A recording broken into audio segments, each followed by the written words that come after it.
Lei Magnitsky aplicada hoje contra Moraes e outros ministros do Supremo Tribunal. Isso mesmo que você ouviu. Finalmente parece que chegou o dia em que o povo brasileiro vai ver a justiça vindo e ela vem dos Estados Unidos. Donald Trump toma decisão e agora finalmente será que o povo brasileiro vai respirar aliviado e nós vamos ter um outro rumo na história deste país? Você vai ver aqui agora, pessoal, aquilo que o povo brasileiro tanto sonhou, alguém para se levantar contra os ditadores da toga, contra aqueles que acham que são donos do poder. Agora a casa caiu, pessoal, e realmente o sonho do povo brasileiro começa a acontecer e uma grande libertação, pessoal. Talvez rumo a um novo 2026 com uma eleição totalmente diferente. Nós vamos mostrar tudo isso aqui agora. Quem vai trazer para nós essa excelente notícia é o Deltan Dallagnol, aquele mesmo que trabalhou na Lava Jato e junto com Sérgio Moro conseguiu colocar o Lula na cadeia. Nós vamos mostrar tudo isso aqui agora e muito mais, pessoal. E mais, tem mimimi e chororô de ministros que ficaram sem o visto para entrar nos Estados Unidos. Nós vamos ver isso aqui também. Antes disso, eu só te peço para dar um like nesse vídeo. Algumas pessoas falam que clicam no like e ele não funciona. Verifica aí agora se o botãozinho está funcionando. E ainda, pessoal, se você não está inscrito nesse canal, você está perdendo muito tempo e informação totalmente gratuito. Se inscreva aqui agora para ficar ligado nas próximas matérias. O clima tá tenso, pegando fogo e tem ministro chorando já em Brasília. Confira agora essa matéria e voltamos logo em seguida. Atenção, atenção, atenção, porque a Globo News diz que a Lei Magnitsky vai ser aplicada ainda hoje contra o ministro Alexandre de Moraes. Os queridos amigos não sancionados, que não foram atingidos, punidos pela Lei Magnitsky, que nunca violaram um direito humano na vida e que esperavam ansiosamente que chegasse o dia em que quem violou direitos humanos fosse finalmente punido. Nesse nosso encontro com justiça, eu vou te mostrar 2 vídeos bombásticos da Globo News. O primeiro revela como a Lei Magnitsky pode ser aplicada hoje, gente, contra Moraes. E o segundo é um desabafo sobre como os ministros do Supremo, olha, como eles estão assim, sofrendo com o cancelamento dos vistos, como a gente, aliás, nunca imaginou, né? Já que eles viviam garganteando, dizendo por aí que eles não estavam nem aí. Você não vai querer perder nada disso. Então fica aqui comigo e bora pro primeiro vídeo para ver o que disse a Natuza Neri, lembrando que esse programa da Globo News é do final da noite de ontem, quase madrugada. Olha aí. Mas dessa vez, o que chegou para quem está lá em Washington, bolsonarista que está lá em Washington, é que poderia ter acontecido hoje já. Aí recebi uma mensagem de lá dizendo, não vai ser hoje, possivelmente amanhã. Eu falei, tá dependendo de quem? E a resposta foi, tá dependendo do Marco Rubio, secretário de Estado dos Estados Unidos. Não me pareceu blefe, me pareceu bastante... Opa, não me pareceu blefe. Aí quem dizia que era tic-tac, que era só blefe, que não era nada que ia se executar, que eles estavam garganteando. Olha aí, ó, agora reconhecendo, é real, vai vir. Bastante sério, inclusive, e há alguns sinais. O primeiro sinal é que é um padrão. Toda vez em que Donald Trump disse alguma coisa que se reverteu contra o Brasil, teve uma mensagem antes, teve um recado antes, teve lá atrás, quando o Marco Rubio foi no Congresso, estava no Congresso, foi questionado por um parlamentar republicano sobre o que estava acontecendo com o Brasil e se haveria providências, e Marco Rubio disse que sim, e logo na sequência a gente viu Donald Trump ameaçando taxar o Brasil em 50% de todos os produtos que chegam lá nos Estados Unidos. Mas tem um personagem nessa história que a gente precisa sempre citar, porque ele começou como uma espécie de azarão, que é Eduardo Bolsonaro. Ninguém acreditava que Eduardo Bolsonaro fosse ter ali os seus vasos comunicantes e chegar a esse ponto de estarmos prestes a ver um ministro do Supremo Tribunal Federal sancionado por uma lei que serve para terrorista da Al-Qaeda, que serve para quem praticou, para quem atuou contra eleições. Vou chegar nesse ponto já já. O bambu vai gemer, o bambu vai gemer. Aliás, o bambu já está gemendo e vai gemer mais ainda quando a Lei Magnitsky vier, pessoal. Isso vai ser notícia mundial. O juiz da Suprema Corte Brasileira é punido pelos Estados Unidos por graves violações de direitos humanos. Vocês conseguem imaginar isso aí? Conseguem imaginar essa notícia? Uma notícia dessas para o Brasil é ao mesmo tempo algo que nos traz um gostinho de justiça, de esperança, para quem sofre, se solidariza com os abusos do STF, com quem sofre com os abusos do STF, e ao mesmo tempo isso também é uma notícia horrorosa, porque marca pela primeira vez na história que um ministro do Supremo, um tribunal que tinha que proteger os direitos, foi punido pela maior democracia do mundo, foi castigado e colocado no mesmo rol em que estão os ditadores sul-americanos sul-africanos, aqueles líderes autoritários e sanguinários que torturam e matam os seus próprios cidadãos. É no meio dessa turma aí, gente, que o Moraes vai estar. Gente dos piores porões de regimes ditatoriais como Venezuela, Cuba, Rússia e Coreia do Norte. Que vergonha pro Supremo. Que vergonha pros ministros. Se eu fosse ministro, eu ia sentir uma profunda vergonha de estar num tribunal desses, um tribunal que coaduna e apoia as barbaridades de uma pessoa dessas, acusada de graves violações de direitos humanos. Se você, como eu, tá feliz com a possibilidade de aplicação da Magnitsky hoje sobre o Alexandre de Moraes, então senta o dedo aí no like com força para mais gente se unir à nossa alegria, porque apesar disso ser uma vergonha para o Supremo, isso é um avanço para a busca da justiça e na luta pelas nossas liberdades, pelo respeito pelo Supremo aos nossos direitos. Agora vamos para o segundo vídeo, como eu prometi para vocês, com um desabafo dos ministros do Supremo que mostra como eles estão aí absolutamente desesperados com o cancelamento dos vistos. Olha aí. Porque só para encerrar o capítulo da Magnitsky, é um bastidor que é o seguinte, os ministros do Supremo estão conversando com o Itamaraty, sabe por quê? Tem um dado cruel nesse processo todo. Que cruel. É que as sanções, por exemplo, suspensão de passaporte, de visto, de visto, não é comunicada oficialmente. Eles não chegam e dizem, Flávia, teu visto está suspenso. Sim. Então, os ministros do Supremo têm a história de que foram 8 que estão com visto supremo, estão com visto suspenso, 3 não, mas todos eles têm filho, neto, mulher, gente que tem estudo, tem interesses lá, e nenhum deles pode sair do Brasil. Sabe por quê? Porque eles conversam com o Itamaraty e o Itamaraty não tem resposta, porque o risco é a mulher de um ministro chegar nos Estados Unidos, mesmo com visto, embarca aqui, chega lá e o agente da imigração manda deportar a ministra do Supremo Tribunal Federal. E como fazer isso? Porque não tem comunicação oficial. Não vai ter Quinta Avenida nesse mês de julho para as ministras, filhas, esposas e ministros irem lá fazer suas compras, né? Tadinhos, gente. Puxa vida, que dó, que dó. Eu tô desconsolado, tô inconsolável.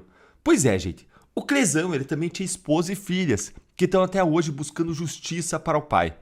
Débora Rodrigues, condenada a 14 anos de prisão por pichar uma estátua, também tem 2 filhos lindos que ficaram 2 anos sem ver a mãe e que podem ficar mais de 10 sem ver ela novamente. O Felipe Martins, ele tem uma filha pequena, linda, que ele não vê há 2 anos. Esses são os verdadeiros dados cruéis. Isso sim é crueldade. Isso é cruel. As mais de 1.300 pessoas presas, denunciadas, condenadas em bloco pelo STF, pelos atos do 8 de janeiro, ilegalmente, de forma arbitrária, injusta, inconstitucional, em lotes, sem examinar o que cada um fez. Essas pessoas hoje comem o pão que o diabo amassou e são tratadas como nem os piores corruptos do Brasil, os piores assassinos, traficantes desse país são tratados. Esse é o dado cruel. Isso é crueldade. E que interessante, né, gente? Como tem familiar de ministro do Supremo querendo ir para os Estados Unidos estudar, trabalhar, passear, né? Por que será? Eu achei que lá não fosse uma democracia, que fosse um país talvez horrível, né? Pelo que eu escuto deles. E eu achei que eles também não estavam nem aí. Como é que é mesmo? Ainda temos Paris, não é?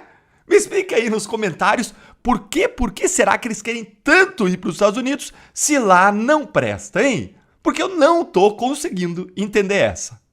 E agora tem uma outra matéria importantíssima. Um ex-assessor de Jair Bolsonaro, preste atenção, pessoal. Ex-assessor de Jair Bolsonaro, pela primeira vez, admite que havia sim um plano em Brasília, tramado por alguns, e você vai saber quem era aqui, para assassinar autoridades ali em Brasília. Parece que aquela história ali que eles estavam falando de prender o Lula e Moraes e enforcá-lo na Praça dos Três Poderes.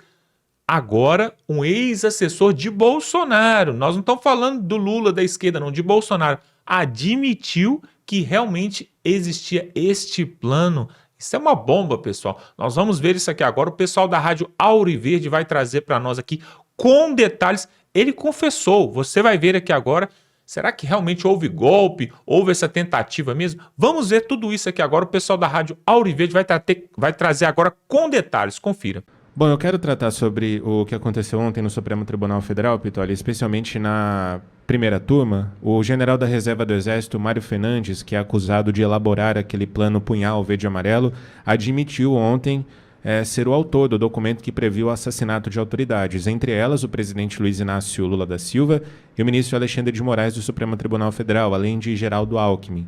Fernandes disse que o conteúdo não passou de um pensamento digitalizado e que se tratava apenas de uma análise pessoal sobre o cenário pós-eleições. Segundo ele, o texto foi impresso no Palácio do Planalto, onde ele trabalhava, mas foi destruído em seguida. A Polícia Federal aponta que o plano foi elaborado em novembro de 2022, logo após a vitória de Lula nas urnas, e teria sido discutido por militares na casa do general Braga Neto, ex-ministro de Jair Bolsonaro e então candidato a vice-presidente. O documento, segundo as investigações da Operação Contra-Golpe, previu o assassinato do presidente Lula, do vice-presidente Geraldo Alckmin e do ministro Alexandre de Moraes como parte de uma tentativa de golpe de Estado. Fernandes é réu no núcleo 2 do inquérito que apura a trama golpista. Durante o depoimento, o general também afirmou que os integrantes do entorno de Bolsonaro discutiam um decreto com considerandos que serviriam de base para uma suposta intervenção do executivo sobre os outros poderes. Ainda segundo o general, Jair Bolsonaro, também réu por tentativa de golpe de Estado, sempre buscou agir dentro da legalidade. O plano punhal verde e amarelo foi revelado após a delação do tenente-coronel Mauro Cid à Polícia Federal. Segundo ele, Braga Neto repassou dinheiro ao major Rafael Martins de Oliveira, que teria participado do plano para cobrir as despesas da operação. O recurso teria sido entregue em uma sacola de vinho.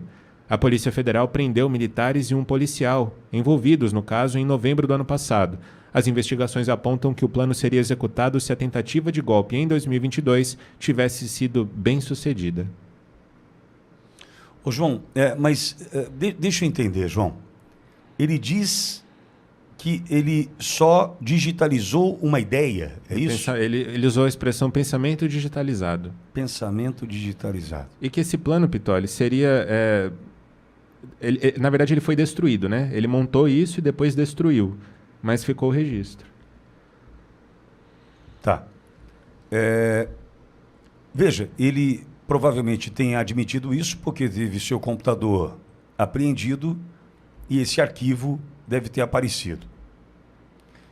Mário Fernandes, acredite se você quiser, no dia, eu não vou me lembrar agora o dia exato, mas aquela manifestação, aquela caminhada pela anistia em Brasília, lembra disso? Que a Auriverde foi, transmitimos, Cristina Grêmio estava ali conosco, Eduardo Burgo ao meu lado e tal. Naquele dia dessa manifestação, o doutor Sebastião Coelho estava, querido Sebastião Coelho, dentre outros. Eu encontrei com a esposa do Mário Fernandes. Me foge o nome dela agora. Encontrei com a esposa do Mário Fernandes. A mulher em cacos, destruída. Do ponto de vista psicológico, um choro incontido. Nas mãos daquela senhora, cartazes pedindo a liberdade do esposo. Pedindo que o esposo volte para casa, porque eles têm um filho adolescente, que está sofrendo e muito com a ausência do pai. A gente pode imaginar.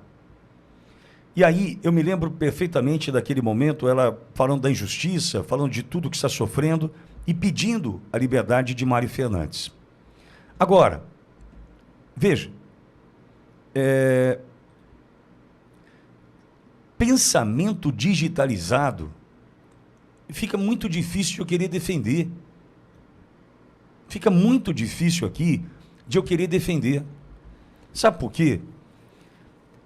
Você agora, dentro aí do teu pensamento, porque o pensamento é um negócio, a gente ainda pode pensar no Brasil, né? Mas, por exemplo, tem uma brincadeira, João, que a gente fala para você, quando o assunto é, pensa em qualquer cor, menos no amarelo. A primeira que você pensa é justamente o amarelo. Não é verdade?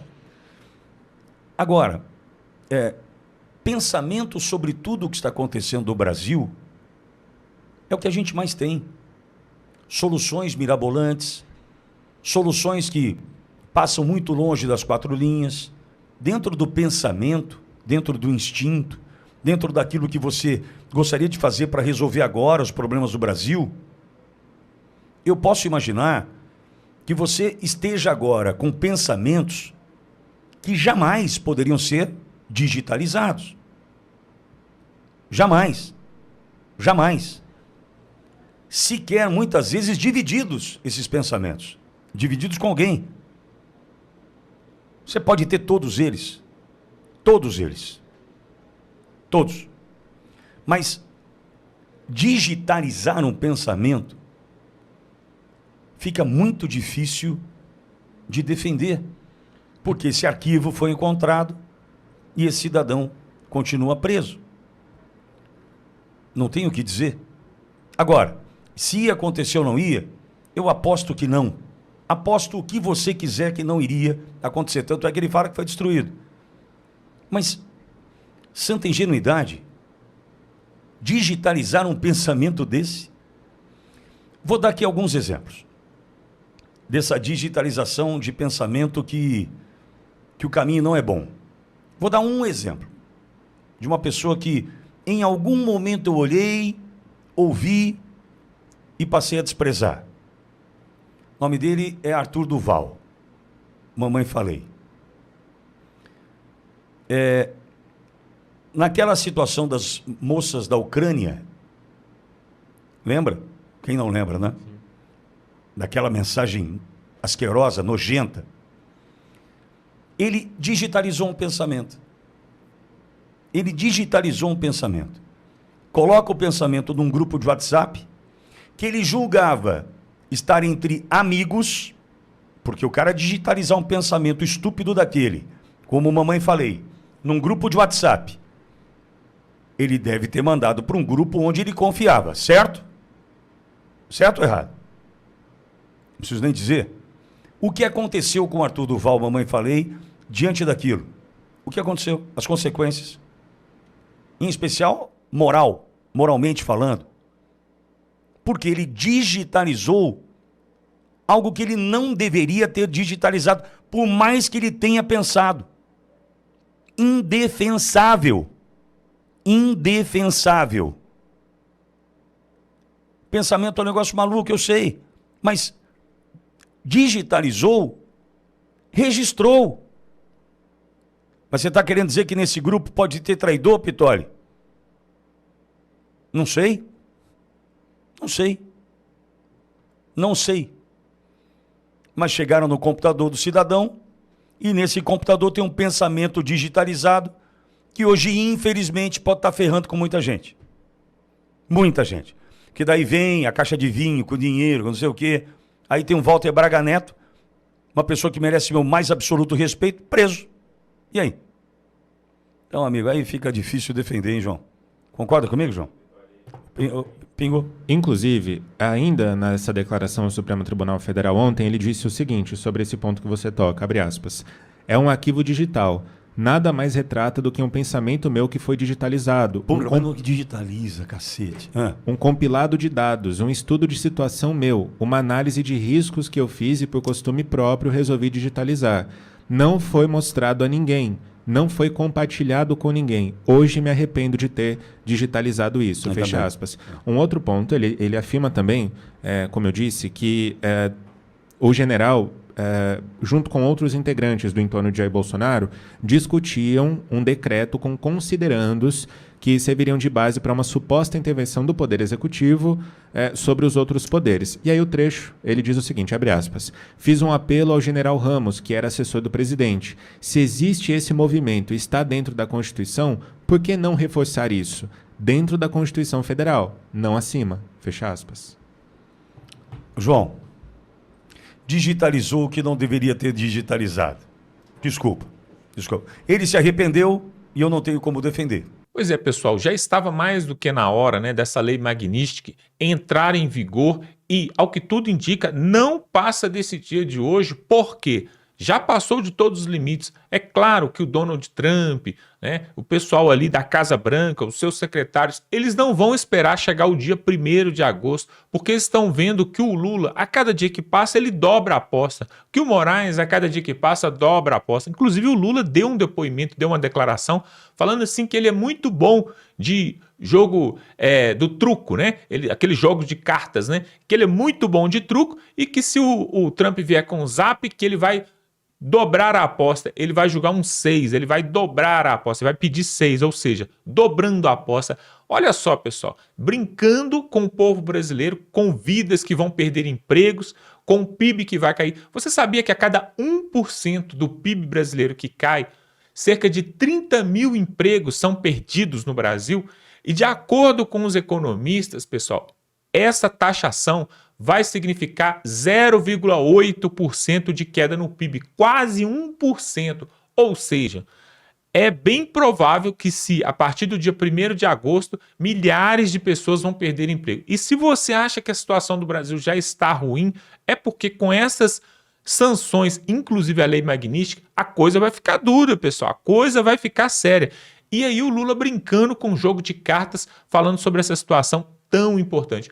Agora, esse ex-assessor aí de Jair Bolsonaro, que acabou aí de falar, né, que realmente existia aí esse plano. Claro, pessoal, não tem nada a ver com o Bolsonaro. Isso, claro que a esquerda pode falar assim, mas tá vendo? Agora nós temos razão. O Bolsonaro queria sim dar o golpe. Não. Na verdade, o Bolsonaro se reunia e relacionava com 500 pessoas, entre assessores, ministros, secretários. Se um ou outro fazer um plano louco, igual aquele louco lá, aquele doido que, né, estourou a bomba lá na frente do Supremo Tribunal Federal, aí vão falar que aquilo ali é culpa do Jair Bolsonaro, tem nada a ver uma coisa com a outra, não tem nada a ver uma coisa com a outra. São fatos isolados e que não dizem respeito à verdade. Agora, a grande verdade mesmo é que os ministros do Supremo estão apavorados porque perderam o visto. E aí você viu ali, né, a jornalista da Globo News falando, né, olha que situação, já pensou uma esposa do ministro que vai ali em Miami fazer as suas comprinhas e aí vai chegar lá e pode ser deportada, mandada de volta porque o seu visto está irregular, o seu visto está cancelado. Pois é, né, tá preocupado ali com a esposa de um ministro e um iluministro que tem todo o luxo, conforto. Pra vocês terem uma ideia, o ministro tem até uma pessoa para puxar a cadeira e arredar a cadeira a hora que ele vai sentar. Imagine outras coisas mais que eles não têm. Eles comem vinho, espumante, lagosta, é só tudo de primeira. Agora, a esposa do Clezão, aquele que injustamente, né, morreu ali na tutela ali do Estado, a esposa do Clezão, ninguém quer saber se ela está comendo, dormindo, o que ela está vestindo, ninguém quer saber não. E os outros presos que estão lá até hoje, lá precisando ser anistiados e que, por causa de uma omissão, por exemplo, do senhor Hugo Mota, presidente da Câmara dos Deputados, ainda estão lá. Tem mulheres, tem homens, tem pais de família, tem pessoas sofrendo agora e ninguém fala disso com esses presos políticos que estão lá até hoje. Mas eles estão preocupados com vistos de esposa de ministro que não pode mais entrar nos Estados Unidos. Esse país está de cabeça para baixo, pessoal. Daqui a pouco as coisas estão tão viradas que você vai sair na rua e você vai ver o poste fazendo xixi no cachorro, do jeito que as coisas estão ao contrário. Tudo ao contrário. Mas há uma esperança, há uma saída, porque Deus, pessoal, na verdade, ele sempre age na hora certa. Às vezes ele usa pessoas que a gente nem espera. E pode ser que essa lei Magnitsky entrando vai fazer um terror aqui, principalmente nas autoridades, e aí eles vão ter que recuar, pessoal. Porque depois da lei Magnitsky, tem outras sanções ainda. Tem o tal do GPS, que diz que controla tudo, controla avião, controla satélite, controla o Wi-Fi, controla tudo. E aí? Será que até onde que o Lula e o Moraes vai deixar o Brasil sangrar, né, por causa de um orgulho besta e que não quer dar o braço a torcer aí, mas quer ver Jair Bolsonaro preso? Será que até onde que eles vão deixar o Brasil sangrar? Espero que não demore muito. Olha só, nós vamos ficando por aqui. Se inscreve aqui no canal, pessoal. Tem um botão aqui embaixo, você clica e se inscreve. Muito importante também você clicar aqui em compartilhar, pegar o link desse vídeo, mandar no grupo da família, no grupo do WhatsApp, manda para todo mundo. Por que será que eles estão tão preocupados em ir para os Estados Unidos, em viajar para os Estados Unidos? Se eles falam que lá é tudo errado, que o Trump está errado, que os Estados Unidos é imperialista, então para que eles querem lá viajar? Não é mesmo? Manda esse vídeo aqui para o seu amigo lá do trabalho, da escola, para que eles possam saber a verdade, tá bom? Vamos ficando por aqui e até a próxima.